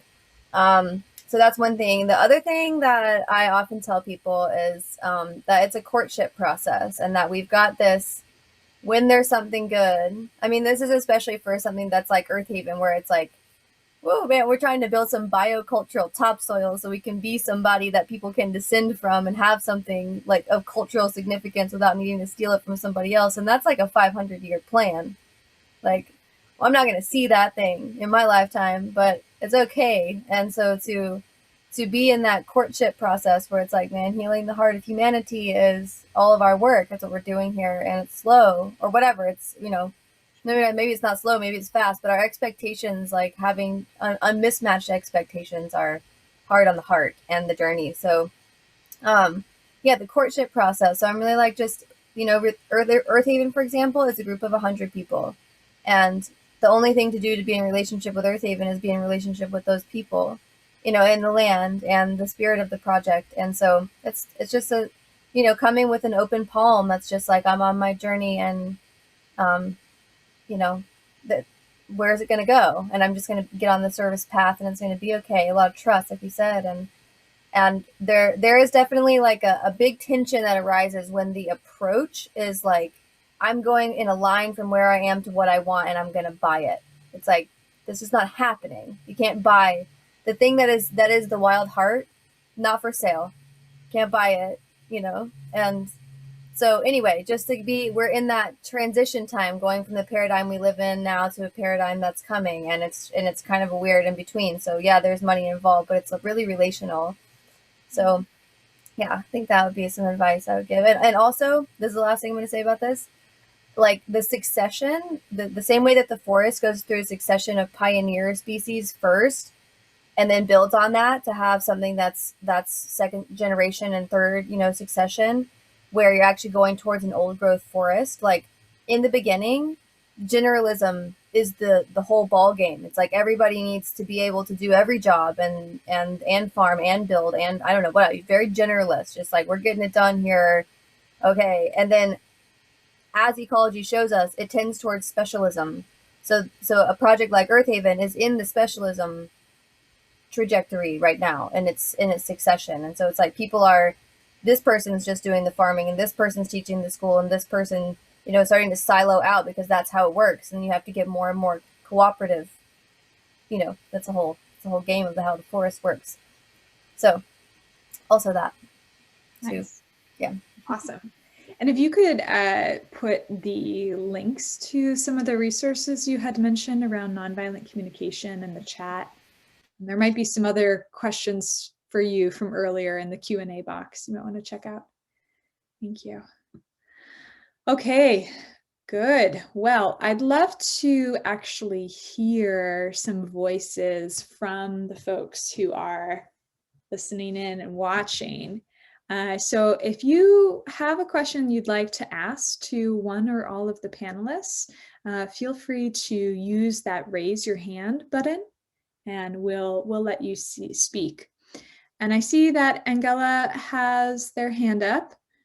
Do you have a question now, or was that left over from earlier? Let's see what we get. I'll let you,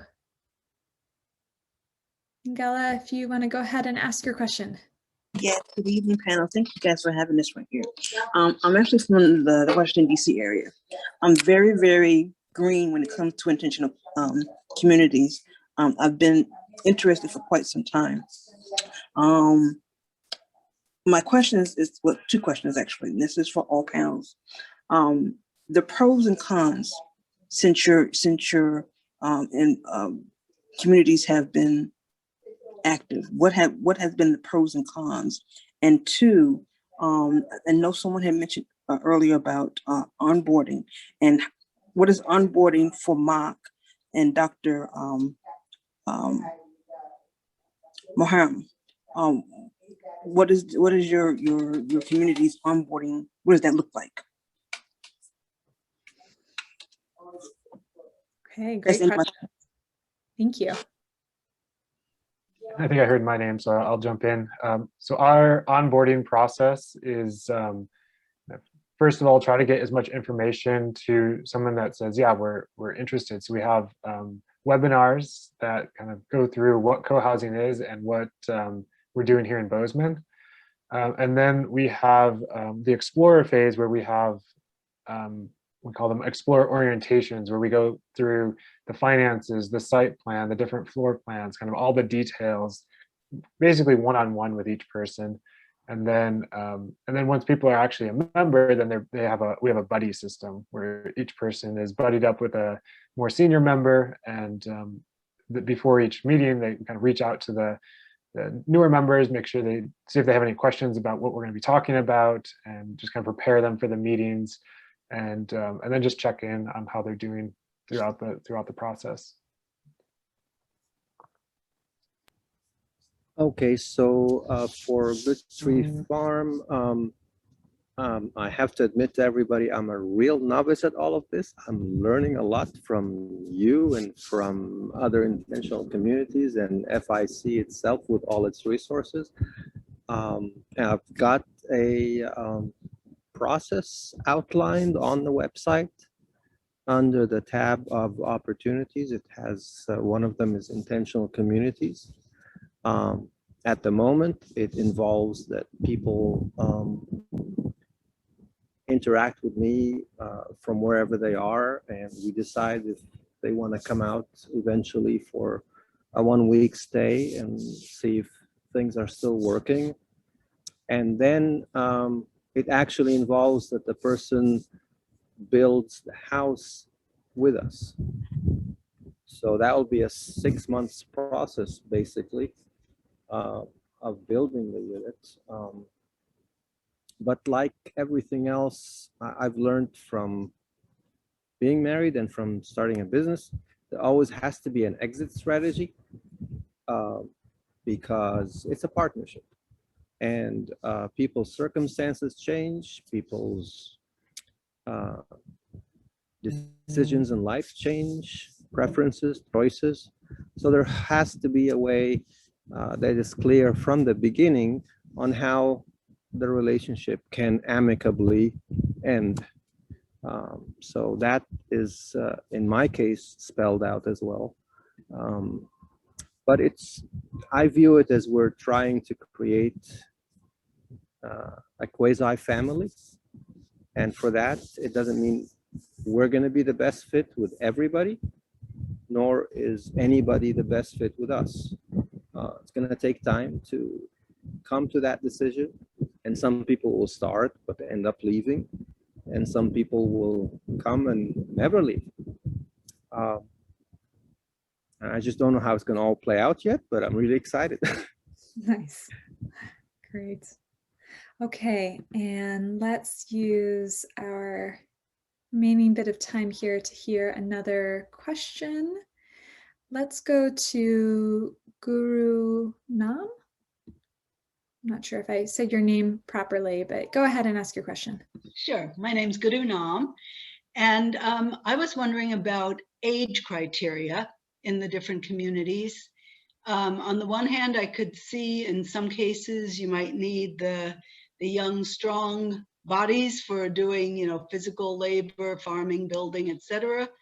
On the other hand, you need the grandparents for, patience with the children and stories and wisdom and counsel and things like that.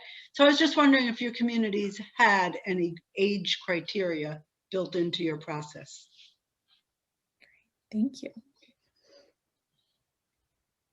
Who wants to go ahead? Maybe Courtney, you want to? Yeah, I can say we don't have that. I could say more details, but the answer is no. At Earthaven, you have quite a wide variety of ages.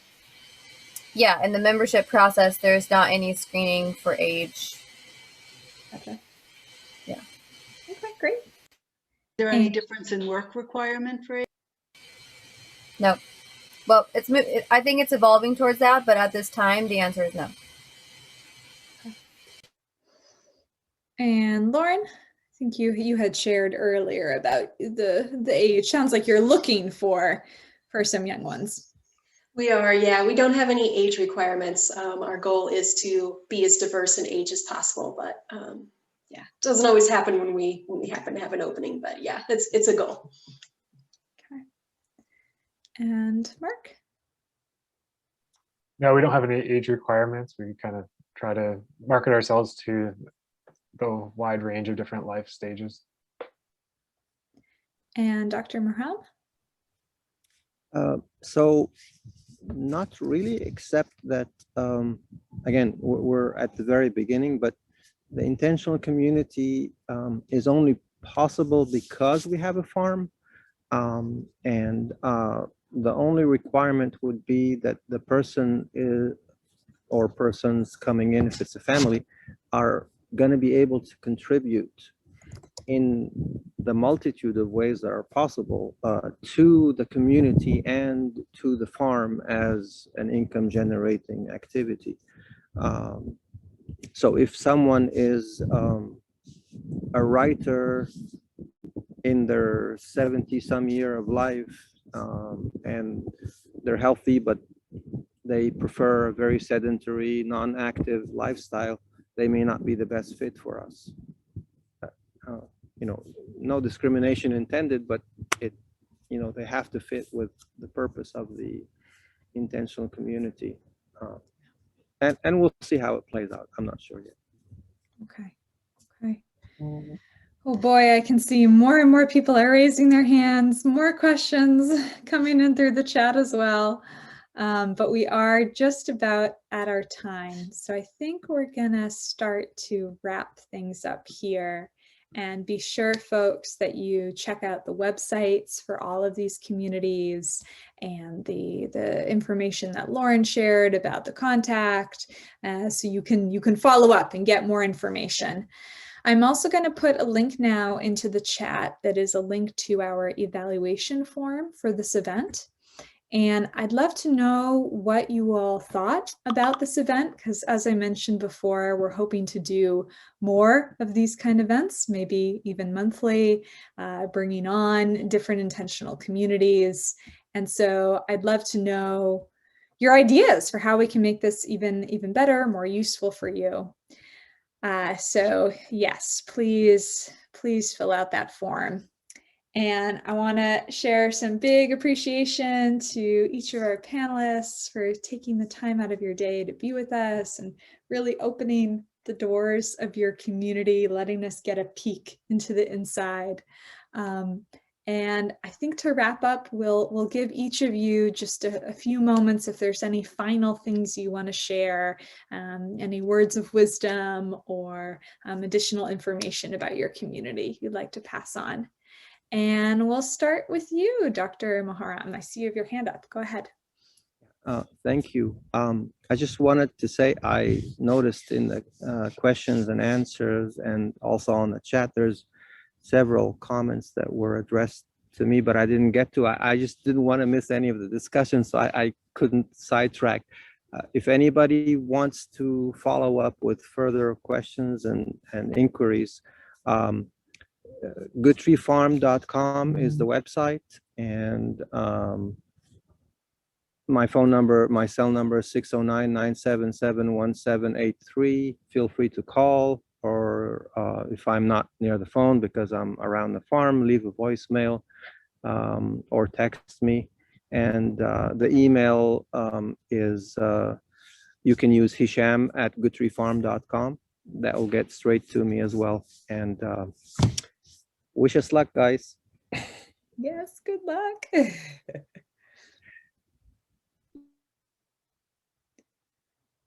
Anyone else? Final things to share? Yeah, I'd like to share that, you know, my grandma used to, I kind of grew up in a family farm extended situation, and very similar to how I live now, actually. And my grandmother used to always say, if you wait for everything to be just right, you won't get started. So just, you know, it's like a joke, but it's true. At Earthaven too, we say, you know, you build a road as you travel. And so just encourage you, if your heart's calling you to do something, just do something, and then something else will happen and something else will happen, and you'll never be able to predict how it's going to go. So Grandma, very wise.